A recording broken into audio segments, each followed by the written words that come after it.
నమస్తే. నేను విజయారెడ్డి.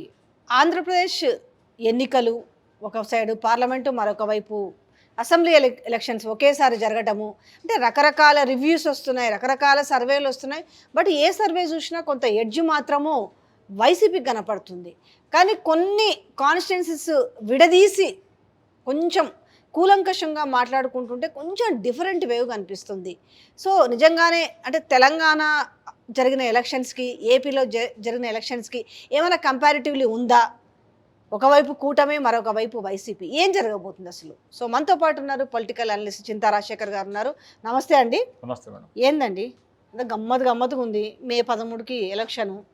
కానీ షర్మిల, సునీత ఇద్దరు అక్క చెల్లెలు, ఇద్దరు చెల్లెలు. ఒకవేళ జగన్మోహన్ రెడ్డికి ఇద్దరు చెల్లెలు కలిసి అన్నని ఓడగొట్టడానికి ఆల్మోస్ట్ అసలు వైఎస్ కుటుంబం అంటే అంత యూనిటీ, ఒక మార్క్ ఉంది, స్పెషల్ బెంచ్ మార్క్ అనేది ఉంది. సరే ఫ్యాక్షనిజం కావచ్చు, ఇంకో నేపథ్యం కావచ్చు. అట్లాంటిది ఈరోజు ఇంటి గుట్టంతా బయటకు వస్తున్న నేపథ్యం కనిపిస్తుంది. ఈ నేపథ్యంలో సరే మిగతా కృష్ణ లేకపోతే ఇటువైపు చూసుకున్నా కూడా కాస్త రాయలసీమలో ఎట్లాంటి ఎఫెక్ట్ పడే అవకాశం ఉంది? అంటే వాళ్ళు గెలుస్తారని కాదు, కానీ ఎఫెక్ట్ ఏ విధంగా ఉంటుంది? ఇక్కడ వైఎస్ షర్మిల గారు కాంగ్రెస్ పార్టీ పగ్గాలు స్వీకరించక ముందర కాంగ్రెస్ పార్టీకి గత ఎన్నికల్లో 1.17% ఓటు శాతం వస్తే ఈ ఆమె పగ్గాలు చేపట్టిన తర్వాత ఆమె కాంగ్రెస్ పార్టీ ఓట్ షేర్ పెంచుకోవాలనా అని చూస్తున్నారా, లేకపోతే జగన్మోహన్ రెడ్డి మీద వ్యతిరేకత రావాలని చూస్తున్నారా అనేది రెండు కోణాలు ఉన్నాయి. ఆయన మీద వ్యతిరేకత వస్తే కదా వీళ్ళకి ఇక్కడ ఓట్ షేర్ ఆయన మీద వ్యతిరేకత వస్తే ఆ ఓటు బ్యాంక్ టీడీపీ పోతుంది. జగన్మోహన్ ఇక్కడ కీలకమైంది మీరు మర్చిపోతున్నారా, ఎస్టీ, ఎస్సీ, మైనారిటీ ఓట్స్ అన్ని లేవా? అవన్నీ ఉన్నా కానీ ఆమె జగన్మోహన్ రెడ్డి మీద వ్యతిరేక ఓటు వస్తే గెలిచే పార్టీ ఫస్ట్ ఇన్ రేస్లో ఎవరున్నారు? నెంబర్ 2 చంద్రబాబు నాయుడు ఉన్నాడు, ఆయనకు పోతుంది, కాంగ్రెస్కి రాదు.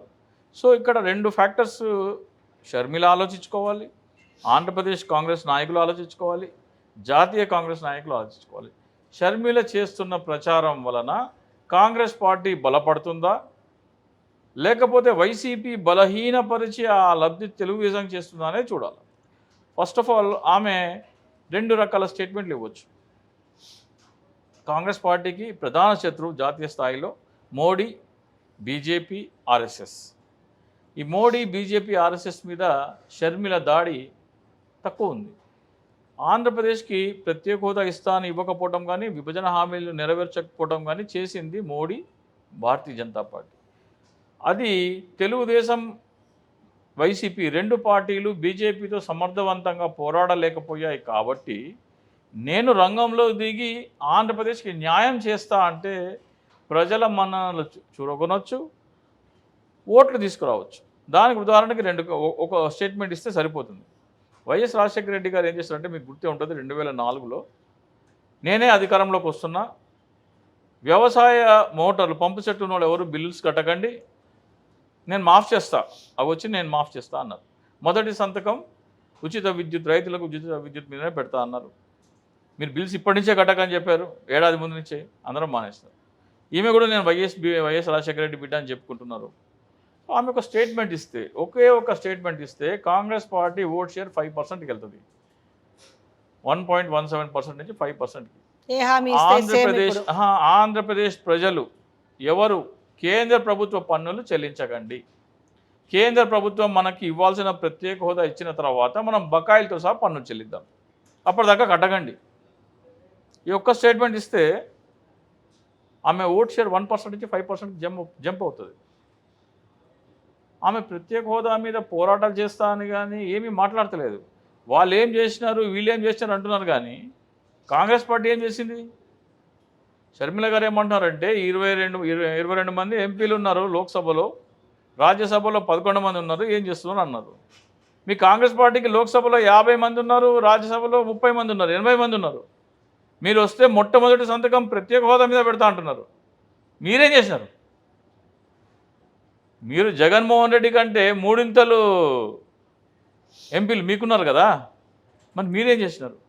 మీ రాహుల్ గాంధీ మాట్లాడలేదు లోక్సభలో, సోనియా గాంధీ మాట్లాడలేదు, మల్లికార్జున ఖర్గే మాట్లాడతలేరు. ఇక్కడ మీరు ఆంధ్రప్రదేశ్ నాయకులు మాట్లాడుతున్నారు. అంటే ఇప్పుడు మీరు చెప్తున్నది ఏంటి, ఓవరాల్ గా జగన్మోహన్ రెడ్డి అనే వ్యక్తి ఓడిపోవాలనే దిశతో ఒక వ్యతిరేకతని క్రియేట్ చేస్తున్నారని తెలుగుదేశం స్క్రిప్ట్ కానీ లేకపోతే ఏబిఎన్ రాధాకృష్ణ ఛానల్లో వచ్చే స్క్రిప్ట్ ఏమొస్తుంది ఆమెకు దానివల్ల? ఏమొస్తుందంటే ఏమొస్తుంది అని అనుకుంటున్నారో, ఏం అంటే చేయాలి వ్యక్తిగత కక్షల్ని రాజకీయంగా మలిచి ఆ రకంగా కక్ష తీర్చుకోవాలనుకుంటున్నారు అనేదే కదా. అంతే కుటుంబ కక్షలు పార్టీని అడ్డు పెట్టుకొని ఆమె కాంగ్రెస్ పార్టీ బలోపేతం చేయడానికి కానీ ఆంధ్రప్రదేశ్ ప్రయోజనాల కోసం కానీ పనిచేయట్లేదు. ఆమె వ్యక్తిగత కక్షల కోసం పనిచేస్తున్నారు. ఆమె వాడే చార్టెడ్ ఫ్లైట్లు ఎవరు వస్తున్నాయి? సీఎం రమేష్ వస్తున్నాయి. సీఎం రమేష్ సుజాన చౌదరి ఫ్లైట్లలో తిరుగుతుంది ఆమె. మరి ఎవరి కోసం పనిచేస్తుంది అర్థమవుతలేదా మనకి? డైలీ ఏబిఎన్ ఛానల్లో ఏ డిబేట్ జరుగుతుందో ఆ డిబేట్లో మాట్లాడే మాటలే షర్మిల మాట్లాడుతుంది. అయితే ఇక్కడ జగన్మోహన్ రెడ్డి ఒక చిన్న లాజిక్ ఏమైనా మిస్ అవుతున్నాడా?